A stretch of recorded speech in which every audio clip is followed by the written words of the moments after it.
Hello, and welcome to this thread number 3 reading. This is for the what I'm calling the Tapestry series, and it's taking a look at your specific birth chart, your astrological birth chart, to kind of get a deeper nature of these various colored threads that make up this tapestry of your life, which is really this depth that we have available to us. So astrology is just so valuable in this way that it can offer us these deeper levels of wisdom of who we are rather than just taking kind of a face value view of your astrology, such as just your sun sign, for instance.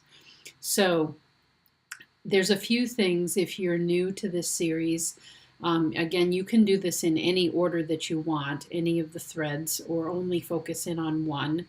This particular thread is having to do with what I call, it's thread number 3. It is your wisdom. Our wisdom is what we're covering, and this is the yellow thread. So before we get started, down below, there are links to download some resources.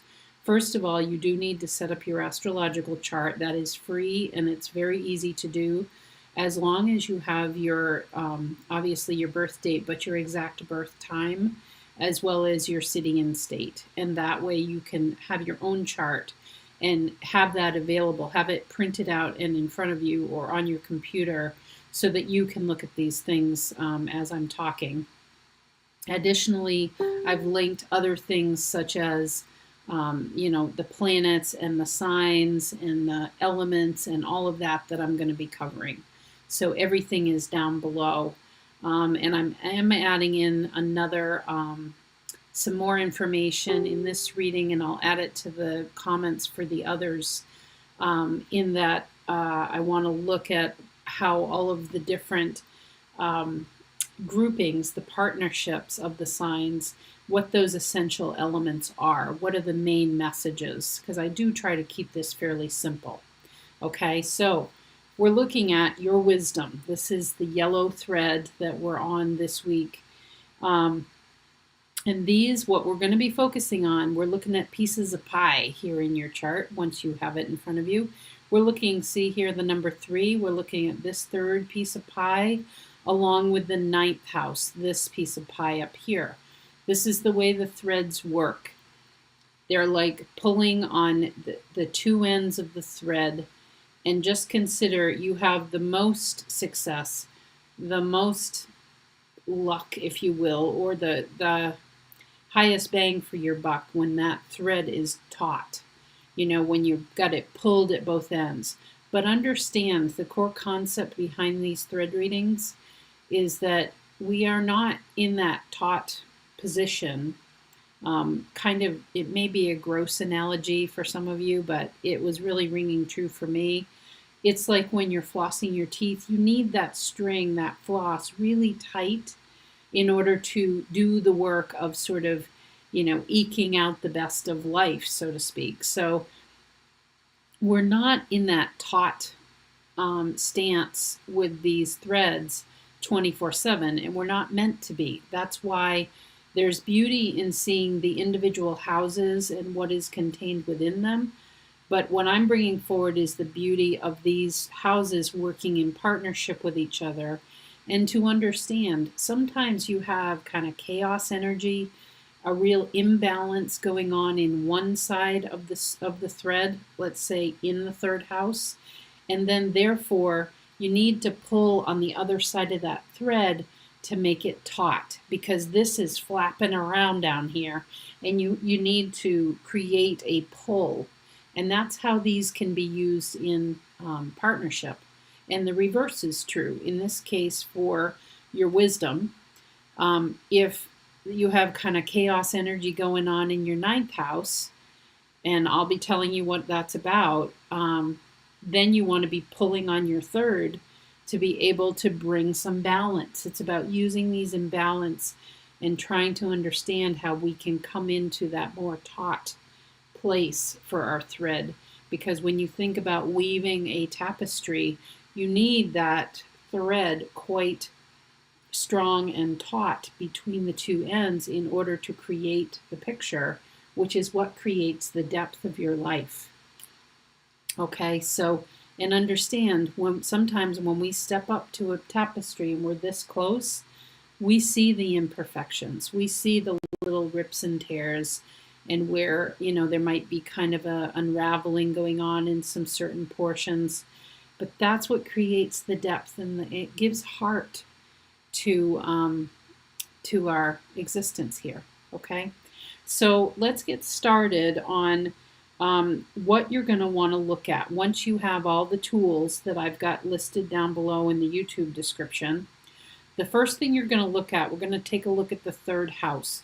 The third house, in terms of definition, is having to do with the wisdom that you take in.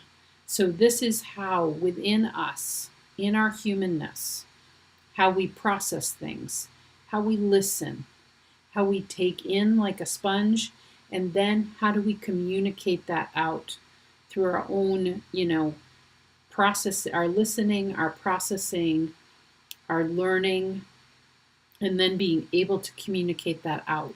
It's all of those functions. This is like the processor in the computer that is us, okay?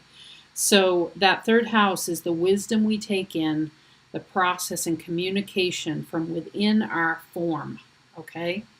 And what you're going to want to look at for you is this line right here, where the beginning of the third house is. I'm following this line down, and for me, it's in the sign of Sagittarius. You will see in the tools I provided what all those glyphs, that's what they're called, the little signs, what those mean if you're unaware. And you will see also, the first thing you want to look at is what element does this fall within? Of the 4 elements, Sagittarius is a fire sign. So if you're pulling this chart up through the tool astro.com that I described, you're going to have a chart just like, it's very similar looking to this in terms of how it's set up. What you'll know is that anything that is sort of this orange yellow, that's air, blue is water, red is fire, and green is earth. So that's just a quick, easy way. So I have this fire element ruling my third house. That's how I do my third house. And what that means, that's again what you're going to want to look below. What does that mean? So for me, that means I am very passionate about my learning and about how I communicate. And those who know me in my life and in my work, my corporate work, and in the work I do for Call of the Wild, this is very much me. Very passionate, very driven. That's what fire is. And it can totally also burn people to the ground. If anybody gets in my way, so to speak, this is where fire can be out of whack, is I'll just be like, wah, like a dragon, and just kind of burn it all to the ground so I can keep moving ahead. Because fire is very forward momentum. It is drive. It is passion. Okay, so that tells you the first piece of info. Then you're going to want to know what is your sign here. So that's where this line, as I described, comes down into a segment. This is the whole segment I have right here of Sagittarius. So I have Sag, so that has to do with being very adventure driven and always seeking like higher states of mind. I don't do well with, this is not about elementary education for me. When I communicate, I'm kind of looking at everything from this sort of adventurer's mind, like, what is the adventure in this? I'm always like perceiving that. So that's a quick way of knowing what that means to have a Sagittarian ruled third house. And for you, you're gonna want to reference the signs and see how you see that come through in your communication, how you listen, how you process. If nothing else, this is a great way to come to understand yourself a little bit better and to own it. Like, you set it up this way on purpose, so it's not like you need to get away from it. You want to own it. It's who you are, okay? So the sign, we've gone through the element, the sign, and then are there any planets that are in there? And you'll know planets because they're these little glyphs like this. So are there any in your third house? I do not have any in mine. But if you do, you're going to want to look at the tool that I provide below about the link that talks about the planets. And in particular, be sure to check if any of them, like this is Neptune here in my second house. See the little R that's down below it down here? That indicates a retrograde planet. And that indicates an inner sense of mastery about what that planet means. You hold that planet within you. And you're over a lifetime are going to come to know. And if you can begin to own that very, particular how that planet helps you, and you stay true to that, you're going to be able to use that as your mastery. But just know that if you have a retrograde planet, people aren't going to really maybe necessarily understand your point of view when it comes to the matters that that planet indicates. Okay? It's like you're unique and you have a unique wisdom when it comes to what that planet means. The beauty of astrology is when you put together like a recipe, like putting together a soup that everybody goes, wow, this is phenomenal. The depth of flavor comes from combining this, for me, the suit of fire, what Sagittarius means, and then if I had any planets, how is it that those planetary meanings are helping me? Because the planets you need to view as tools that assist you, like tools in a tool belt. They each have a very specific function, and you place them there in order to bring some focus to that area, in order to really help you in that area. So if you do not have planets in a particular house, like I do not here, it's not that it's not important, but it's not it's something that just kind of comes to me. And that makes sense to me because I'm both a professional communicator. Think about this as third house, how you communicate, how you learn, how you listen. I'm a professional communicator both in the corporate world and in the intuitive world. And I have a specialty in listening to animals as well. So, and communicating with them. So I didn't need planetary activity here because I know how to do this. It tends to indicate that you have mastery from prior lifetimes in that particular portion of your life. So you don't need to bring any focus to it with planets. It just runs under the surface. It just is there. But it certainly is a big focus in my case for me because it's my passion. Why would I choose to do communication work, unless it was a passion? And that I'm bringing a higher frame of life, an adventurer's viewpoint to my communication and the way I learn, the way I perceive life. Okay, so that gives you an overview about third house. This is within you. This is your own internal processor. So then the other end of your wisdom, okay, is that ninth house. And this is up here, okay, this piece of pie. And here, you're going to want to do the same thing that we just did. The ninth house has to do with the wisdom you receive from on high. So we have our inner wisdom. And then when we project that out, when we, communicate out, we receive more in-depth communication and wisdom based on, this is like your experience through your communication ability, through your ability to be the witness and to just listen, to be a presence. This is the reflector. The ninth house is the reflector of the third house. We have our internal processing, and then when that is outbound, our world reflects back to us what it is that we are putting out there. And this is the higher wisdom point of view. The ninth house is about your higher self. It is about universal wisdom. It is about the mind of the adventurer. It's ruled by Sagittarius. So this is interesting in my case, and it's true for my entire chart. Normally, the third house here is ruled by the sign of Gemini. I have that across the way. Normally, the ninth house is ruled by Sagittarius. So can you see? I have a built-in like opposition. The opposite sign is ruling. So it's almost like there's not only a tautness, but there's a twisting in order to get to a deeper level on some of these fronts. Okay?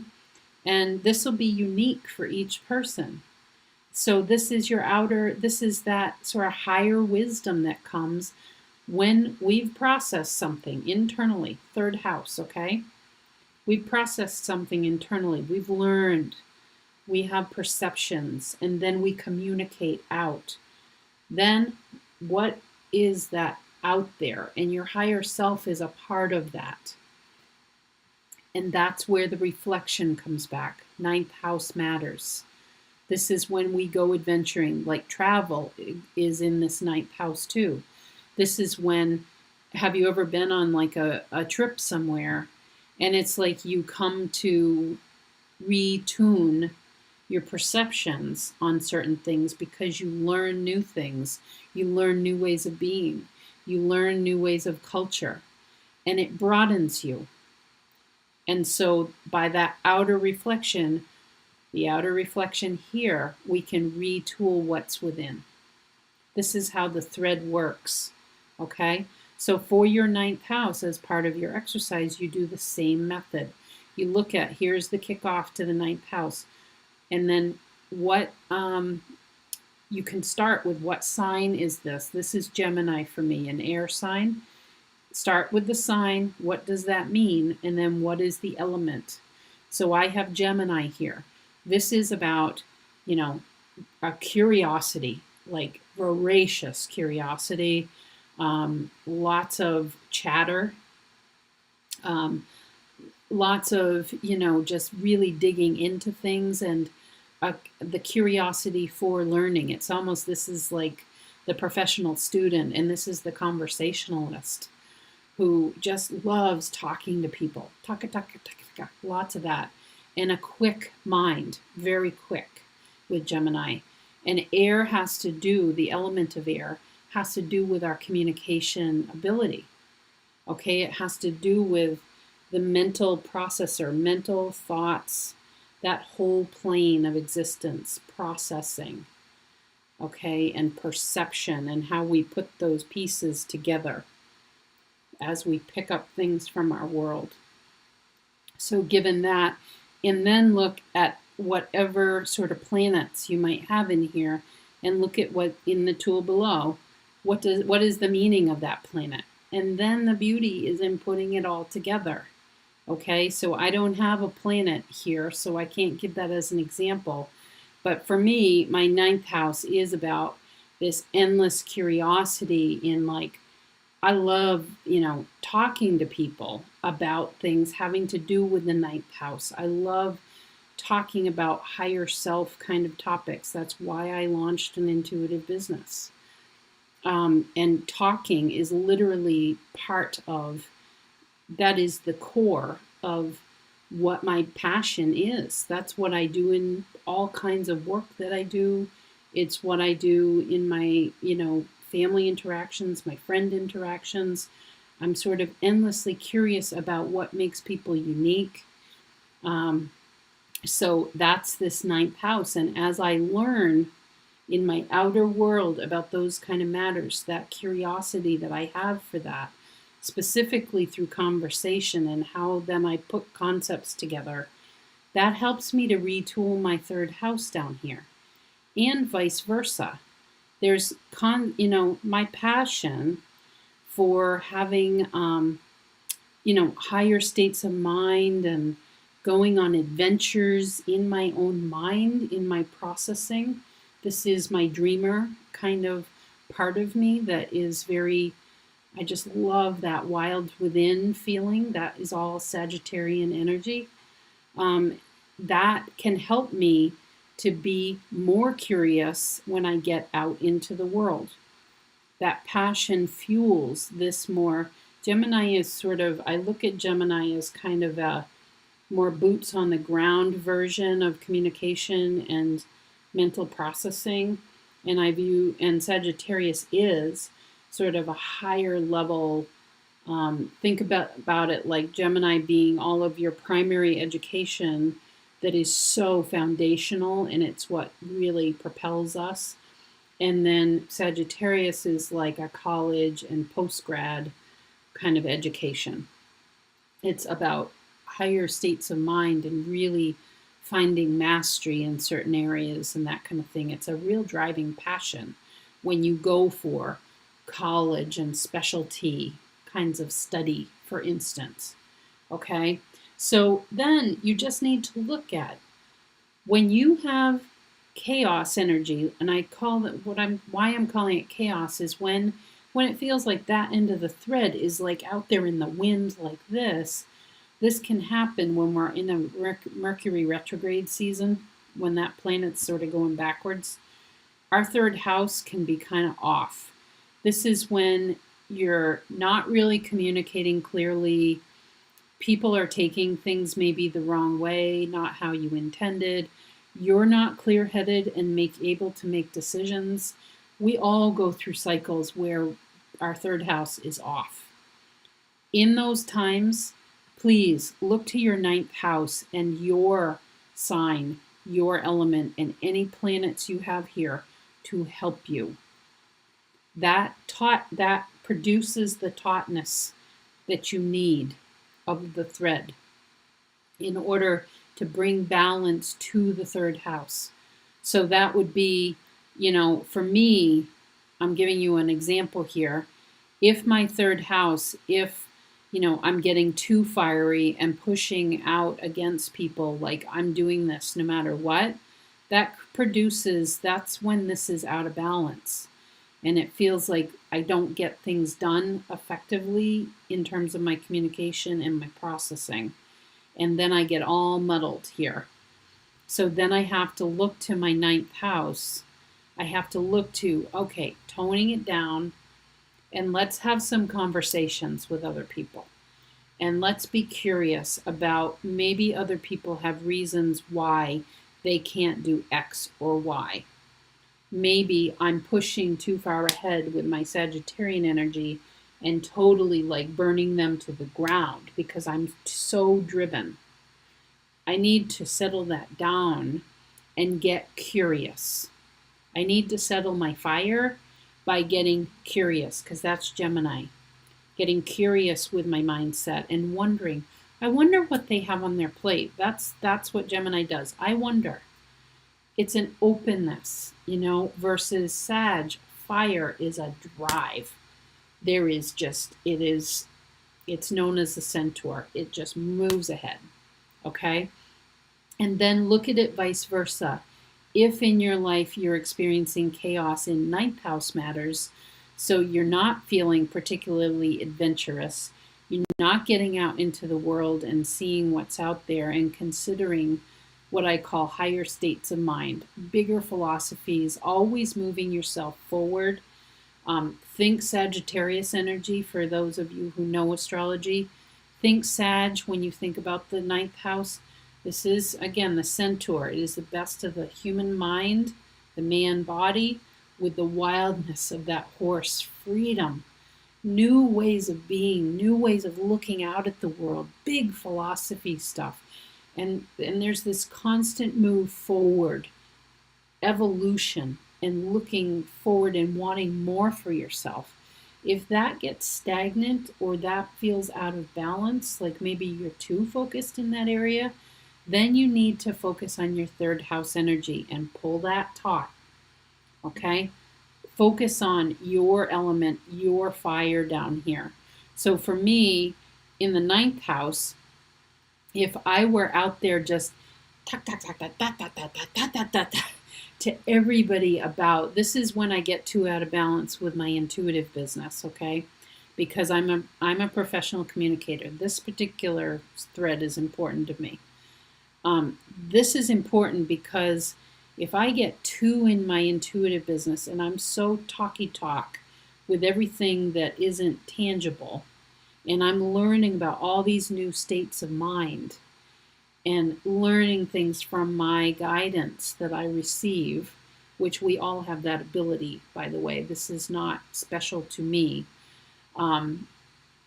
If I get too in that realm, I feel totally unconnected to the earth. I'm telling you, I'm like out there in woo-woo land.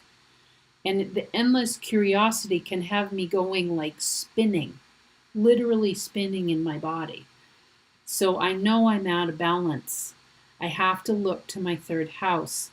And that's about getting passionate about bringing forward movement. Fire also has to do with your body. Forward movement in terms of bringing my ideas forward in a way that others can hear them. Okay, so I look to that sort of passionate but very in form, because like fire energy loves like exercise, for instance. This is exercising of the mind when we're talking about third house and communication ability.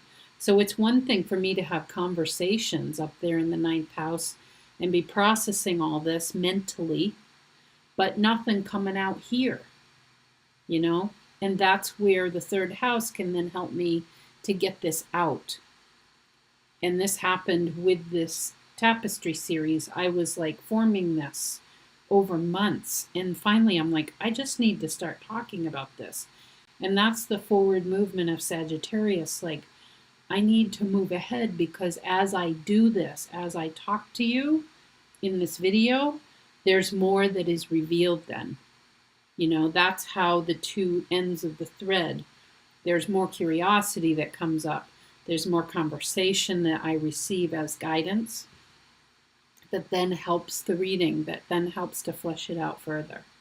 Okay? And if I had any planets in these places, then I would be employing that energy as well. And that's going to help you to understand your third and ninth houses as well.